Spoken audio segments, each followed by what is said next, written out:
هاي اللي قدامكم الدمية، بس على هيئة بشر وعلى هيئة بنية. جميع الأشياء اللي بالبنية بهاي الدمية.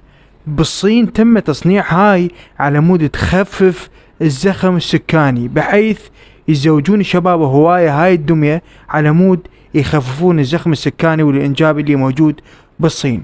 بس هاي صارت خطر على المجتمعات الإسلامية والعربية. بعض التجار حاولوا يستوردون هاي الدمية وبمبالغ مع ناس فاسدين بأي دولة من الدول العربية، وقاموا يصدرون بيها بالخفاء وسعرها غالي جدا.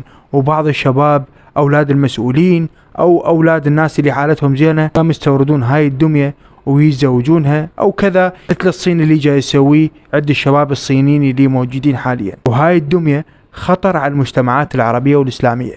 يجب مراقبة أي دولة عربية حتى دولة إسلامية تراقب هاي الدمى، لأن هاي تجي عن طريق بحجة ملكانة مال لعابة، بحيث تجي عن طريق ملكانة مال عرض مال محلات. وهواية شايفين ملكانات مجسمة على شكل بنية، بس راح تجي بحجة الملكانة بس تنباع دمية أو زوجة للشخص اللي حاب يتزوج هاي الدمية. فهنا راح يكون خطر على كل المجتمعات العربية وخصوصا المسلمين، وراح يكونون الشباب يتجهون لهاي الشغلة ويعرفون شغلة الزواج.